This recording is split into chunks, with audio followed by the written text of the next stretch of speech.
thank you. And the assumption is that we all do it in English, or, yes. Or has to be Italian, or?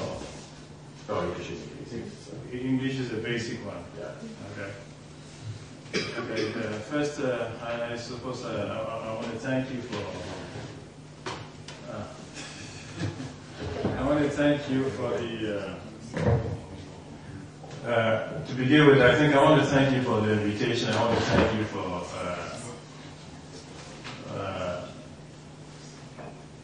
this interview, which has made it possible for me to be here in your midst and with you, to witness at first sight, the project you're undertaking, and then to hear about all the details that you talk about. I know that you did visit our office once in Rome, and they talk about what you do over here, but I suppose words alone could not express the immensity of the work that you do here, and it was necessary to be here to see exactly what you do, to be able to understand, to grasp the extent of your work. The subject matter for discussion now about African Christianity, the forms of it, the different typologies and the different dimensions of study that can be adopted, or even the different approaches that can be formulated and adopted. Those are wholesome things and stuff that several scholars in Africa are now beginning themselves to comprehend, to grasp with. In the past, I suppose a small distraction was created for very many African scholars with the idea of inculturation, and everybody used to talk about inculturation. Everybody wanted to do inculturation, and the doing of that kind of created this distraction of moving people from actually dealing with issues that you now identify and talk about. My own experience of this will probably be more from what I used to be in Ghana than what I am now here in Rome. For being in this Pontifical Council of Justice and Peace, is just 1 year. So I have just completed my novitiate. I'm just about to be admitted into.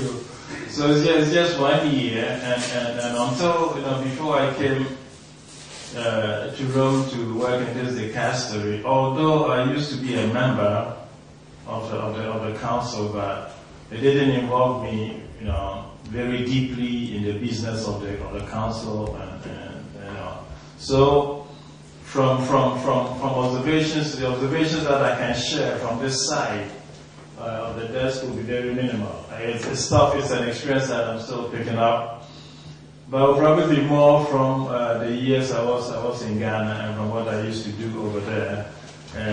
The experience in Rome will now begin to pick up, we now begin to build up. And if there's anything that can also be shared from that angle, I'll gladly do that. Yeah, my own pick on the subject matter is probably to recognize that the presence of Christianity in Africa, at least from a historical point of view, from the beginning point of view, has to probably to be categorized in at least broadly in at least 3 forms. There are those which were introduced by early contact with Europe. There are those which came with missionary activity and presence. And there are the current modern day versions. So because if you want missionary activity, it's only beginning in certain parts of Africa. Certain parts of Africa are now lately beginning to make contact with Christianity, and the total history of the relationship with Christianity. Take the case of the Ethiopian eunuch outside. Okay, that goes to biblical, apostolic days. But if you take that outside, and again, that's an interesting thing. Why Christianity didn't spread from Ethiopia down from those days, but just stay there and require the arrival of contact with Europe to spread. That's another story.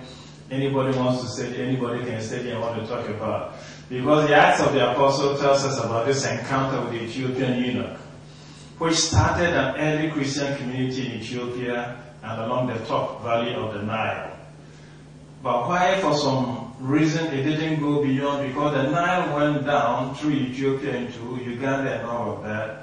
Why Christians did not follow the Nile further down into Africa and just stayed in Ethiopia is still something that anybody can look at, because there is evidence that that encounter between the Ethiopian eunuch and Philip in the as I spoke about reporting the Acts of that did generate a Christian group there. It even generated a monastic movement in Ethiopia, some of which the evidence still there. At the African Synod, the high Ethiopian cleric who came to speak to us was basically related to it. So there are signs and indications that encounter did foment, did generate some lively Christian community and Christian experience in Ethiopia. But why it didn't spread from Ethiopia to the neighboring countries and even further down into East Africa is that thing that I suppose nobody can grasp. So that was one contact. After that, the other contacts with Christianity took the form initially of the explorers, of the European explorers, who initially were looking for a way of getting to the Far East, for trade. An example in this case is Ghana's own encounter with Christianity, and in that sense, these encounters do not go beyond 500 years. These don't go beyond 500 years. 500 years being just the period when all of this. So we're talking about the 14th, 15th century when this encounter began to take place. And I'll tell you the history of this encounter in Ghana to give you, to probably illustrate how this. So this is the contact through the explorers, okay? The explorers of either trade route to the east or a route to the Americas or whatever. So, for example, in the case of Ghana, this was 1482.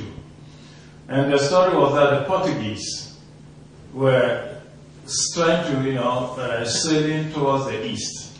Okay, that's where the trade was.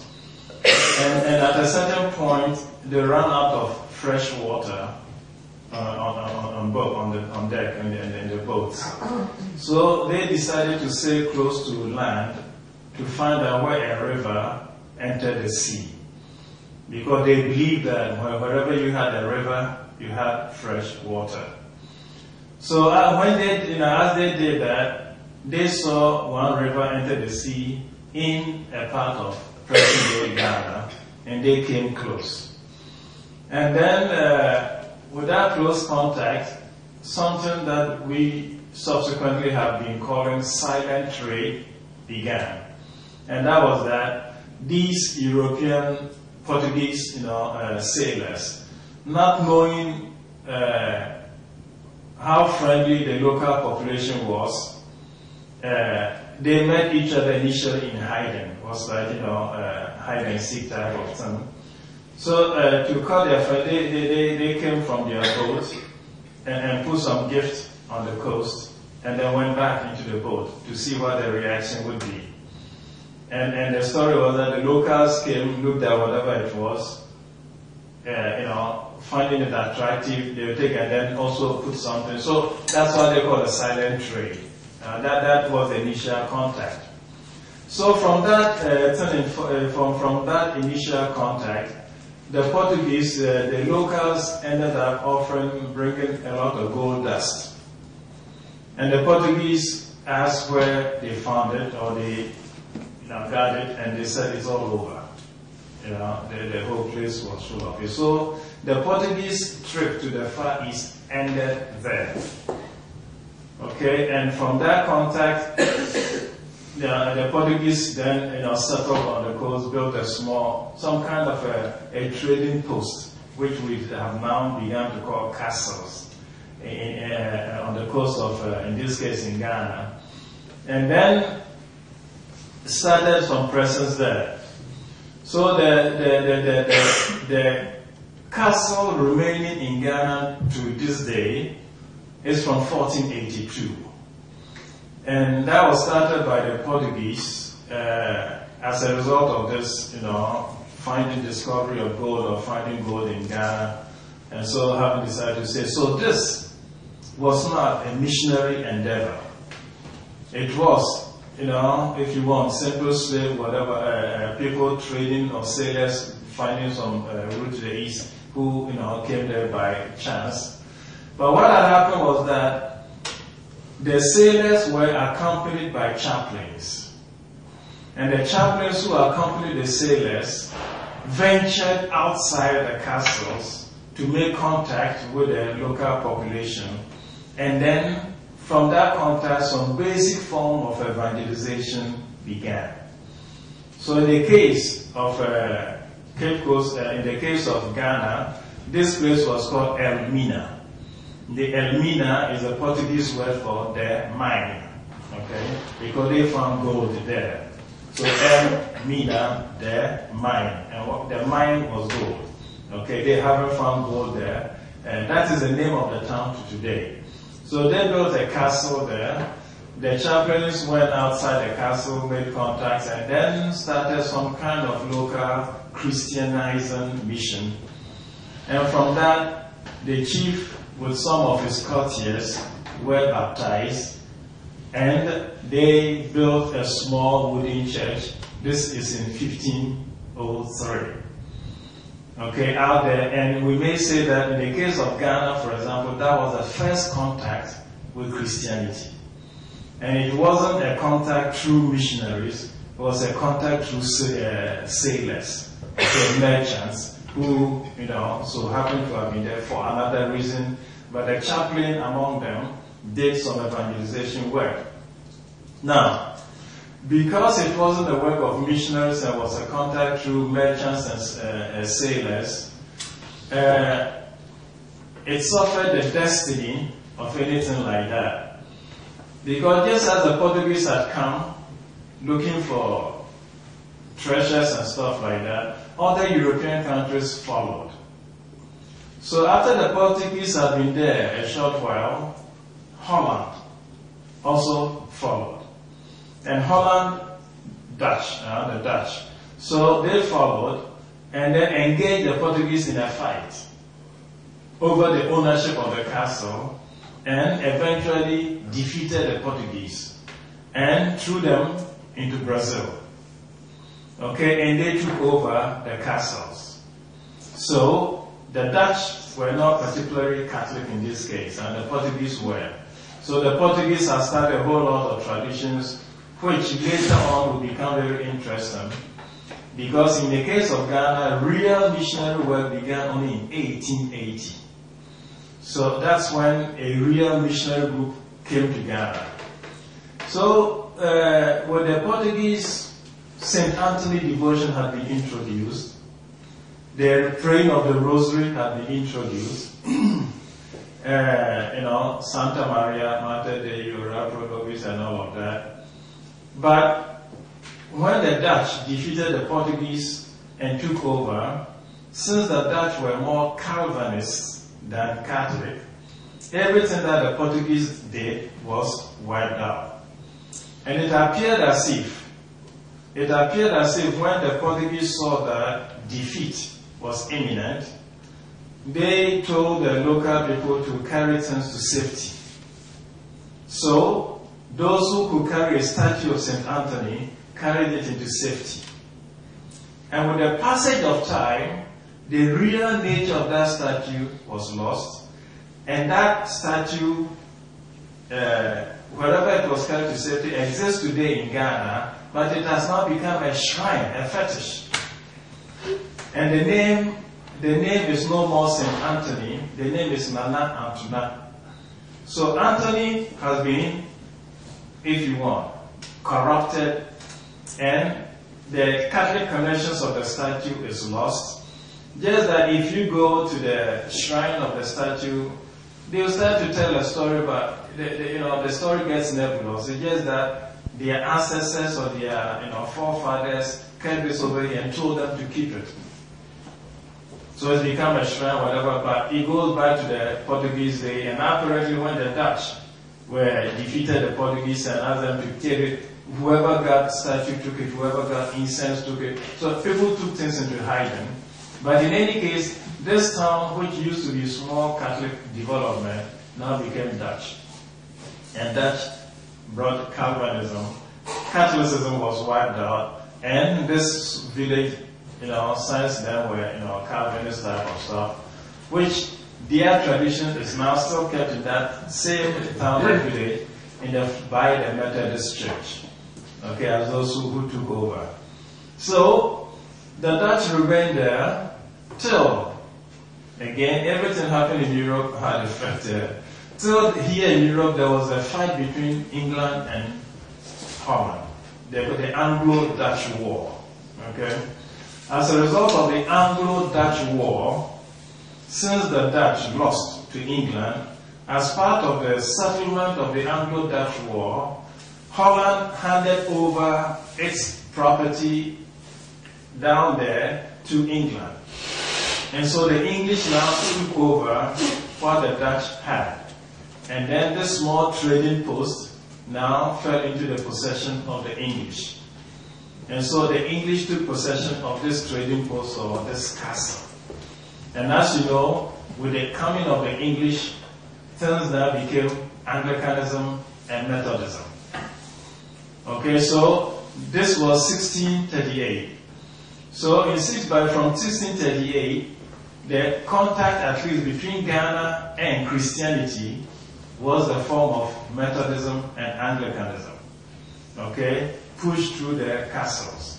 And again, the sailors and the merchants who came were the ones who were spearheading this. It wasn't a purely missionary endeavor. The chaplains among them started this. And so in the case of Ghana, when the English were there with Anglicanism, they introduced some locals into the region, even sent one or two of them to England for study, who came back and became the first local missionaries of this movement. So from the point of view of the Catholic Church, the Portuguese endeavor had been wiped out.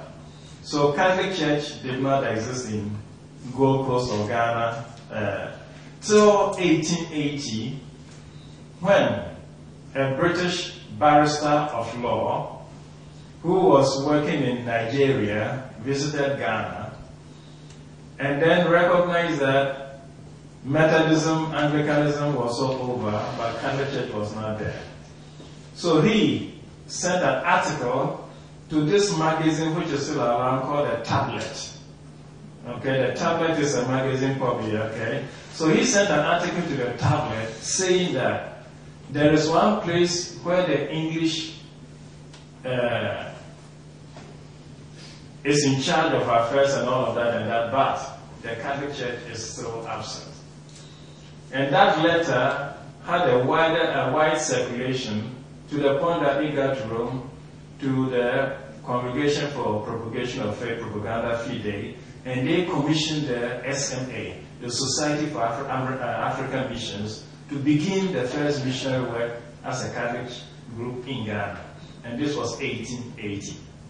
So in 1880, the first Catholic missionaries landed in Ghana, again in this same place, Elmina, and began to work. So, in the history of the Catholic Church, so the history of Christianity then, in Ghana at least, this is what you can describe. The initial contact was through merchants and sailors who were there for other reasons. It wasn't, they weren't there to establish, churches. They were there as merchants, they were there as sailors. But the chaplains with the sailors and the merchants were the ones who started the evangelization work. Happened with the Portuguese, happened with the Dutch, and would happen also with the English. The real missionary presence, in as far as the Catholic Church is concerned, was not from the Portuguese days. It was now from the 1880 when the Society for African Missions, the SMA fathers, began missionary work in Ghana. And the Catholic Church in Ghana dates now from 1880 and now from 1482. So that's the history of Ghana. The Catholic Church in Ghana is of that form. It is slightly different from what happened in Congo Angola. Because in Congo and Angola, Portuguese contact were also there. But there it did not go through the process of succession. One European country or power coming to wage war and beat the other one out. So when the Pope, for example, Benedict, decided to visit Africa 2009, he went to Angola because Angola was celebrating 500th anniversary of the church. This is from 14, that the same period that the Portuguese were first in Ghana. But there it was broken and interrupted, so we cannot talk about 500 years of Catholic Church in Ghana. But they could talk about 500 years in Angola, which is in Portuguese till today. Okay, Angola and Mozambique have been. So the contact was not broken there, while it was broken in other parts. So I tell them to describe is apart from the Ethiopian Eunuchs experience, there's some of the European merchants before the missionaries themselves would also come. So I know the first contacts will probably be through these three forms. And the missionary, the classical missionary period is what is still going on today. And several places in Africa have made contact with Christianity for even less than 100 years. Okay, so in a lot of places, though, Christianity is now being, the evangelization work is still going. So we're still in the state of primary evangelization for several, particularly the countries inside, interior, Central African Republic, and things like that, are now making contact. So, if we follow this classification then of how Christianity came to Africa, then in that sense we can probably talk about three main forms: the Ethiopian eunuch phase, the European merchant sailor phase, and then the classical missionary, presence of Christianity in Africa. These basic three forms are the ways came. Now, that being the case, so this is in terms of the introduction of Christianity, three basic forms. Then in terms of, when we begin to talk about having been introduced this way, what experience did Christianity make in Africa? So if you want the ETEL, the experience that you made in Africa, that also lends itself to so many different ways of presentation and classification. We can identify the forms, the classical forms with the missionary bodies and groups, but inside that we can also talk about encounters between, already in those early periods, between the traditional religions which existed and Christianity. And from the diaries of the missionaries, this was a tough, ongoing battle. And I think from my being a pastor or bishop in Ghana, I think that struggle has not ended yet. At least not in Ghana. I suppose in other places of Africa. People do not really talk about syncretism, okay, in Africa between Christianity, but in real terms, some of the experiences are that. So you can describe pure forms of Christian presence. You can also talk about syncretistic forms. There are a lot of them also there.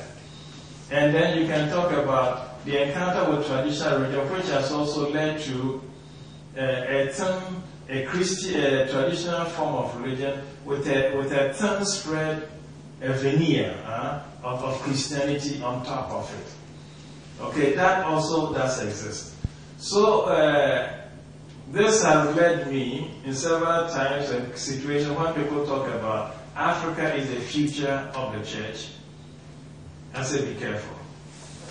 Be careful means that this statement has to be made with a lot of caution. A lot of caution just means that the caution is based on the depth of Christian experience, the depth of evangelization. And I just mentioned one example to show you what I mean. At the time that we had the genocide in Rwanda was supposed to be 99% Catholic. Okay? Now, a country which is 99% Catholic or Christian could still make that experience that everybody refers to as the Rwandan genocide. Okay? And when you read about the story, people will talk about, to what extent were priests and nuns and all of that involved in this. So it's a question of the depth. The question of the depth of the Christian message and the depth of the Christian experience. So that's what makes me say that, yes, Africa can be the future of whatever church, but a lot of work still needs to be done. And that simply means that probably for the whole Christian and Catholic church all over the world, we still need to discover ways of making the Christian message really deep and really become the form of lives of people. The inherent dangers are this.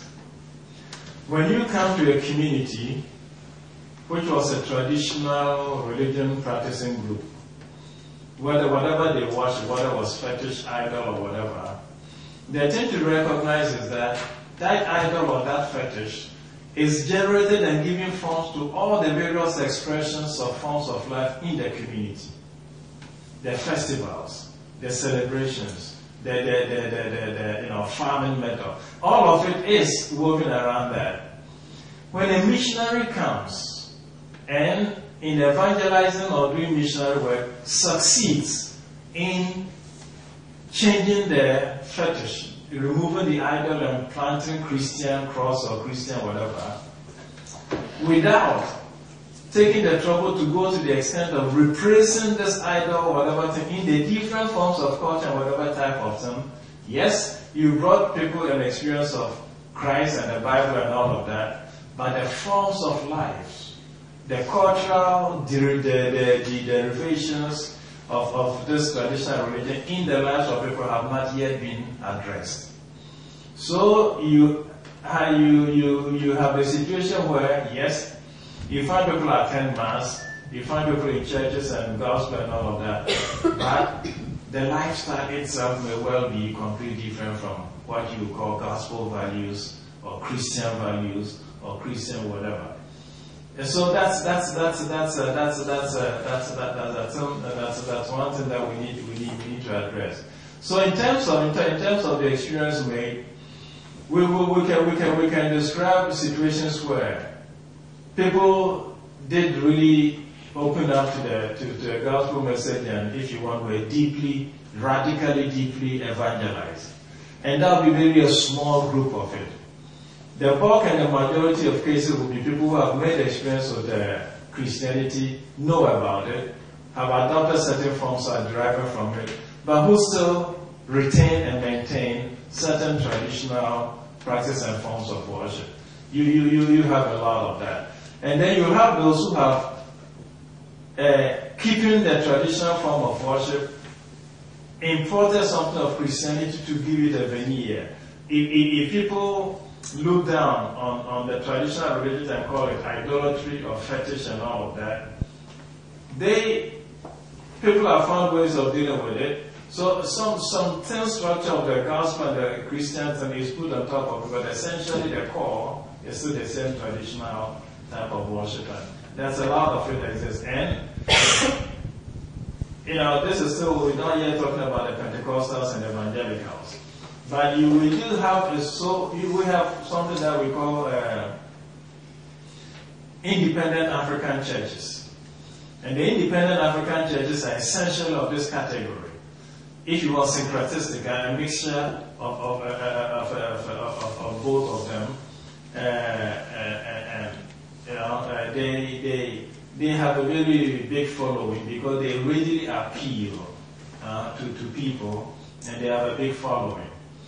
It is basically in reaction to this that the Pentecostals and evangelicals shut up, because they represent a more radical change over. With this experience as to Christianity and the normal traditional forms of it have been like the Catholic Church, they will come about trying to inculturate. Okay, so see what is useful in the traditional term, bring it into Christianity. That's what also leads to the danger of this, situation of the African traditional churches that we're talking about. But to a large extent, it's only very few groups. The Catholic Church has got a theological basis to do enculturation. But several Protestant churches don't have the content of theological, the tradition, the basis to do decent enculturation. Enculturation requires that you have a very solid point of departure, deeply rooted Christian forms to engage their traditional whatever type of things way. Okay, so when that basis is not there and is weak, then the Pentecostal evangelical term is simply close those bases and go radically with the Christian type of term. And that takes the form of the Pentecostal evangelical movement. So these are the forms of manifestation that you will find. Syncretistic term, the African traditional, the African Christian churches. You find in Ivory Coast a very strong group called the Église Céleste. Okay, that's in Ivory Coast, very strong in this. You find the Will Harris group. Okay, that also will belong to this category. You find in Ghana the African Tabernacle Faith Church that will belong to. So these are the African, African Christian churches. Then you find the traditional Christian churches, Catholics, Anglicans, Methodists, Presbyterians, who are trying to, basically Christian and trying to see how they can incorporate, and make this meaningful. And then you have the evangelical Pentecostals who, finding this work of incorporation too risky and shaky, just abandon that and go radical Bible faith. Okay, and then that move. So you can describe basically, if you want, three main, encounters or main forms of experience of the Christian gospel with these groups. Probably that can serve as a point of departure. Specification detailing out of this can probably, come from, questions and whatever type of this you bring. So I think basically I've dealt with two of the four things you have read. So the historical encounter is taking that for what the present nature of things are. That's what it is. You have the traditional churches there. They are taking up of some Christian things, which is led to the African traditional faith groups. Then the mainline Christian groups trying to still dialogue and inculturate. And then those who find dialogue and inculturation will be risky and dangerous and who go evangelical. And it's Bible faith churches. And Bible faith churches is everything they build on the Bible. What is not in the Bible, you don't deal with. And that's what the evangelical, charismatic, Pentecostal type of churches. So to give you an idea how all of this worked out, in Ghana, for example, if you're talking about the Christian groups, if the government of Ghana says, I want to dialogue with the churches, among the Christians, you have the Christian Council of Ghana. That is basically the mainline Protestant churches. Then you have the Catholic Bishops' Conference. Then you have the Council of Charismatic Churches. Then you have the Council of Pentecostal Churches. Okay, and then you have this African traditional. So that's how the forms of encounter with Christian churches have been. The Pentecostals and the Charismatic are very, very close together. It's a question of leadership. But especially the reaction they represent is basically the thing of not wanting to dialogue with traditional religion, but going purely Bible faith Christianity. And then the mainline churches, Catholics, Methodists, Anglicans, Presbyterians, they attempt a certain amount of dialogue and try to do some inculturation. And that's why I say some are successful, some are not successful. And then you have the case of the traditional religions themselves also taking a bit of Christianity, okay, into it to create a syncretistic type of thing that you find in the Église Céleste or African Tabernacle Faith and these other churches. So you have this, three main groups and components that forms, which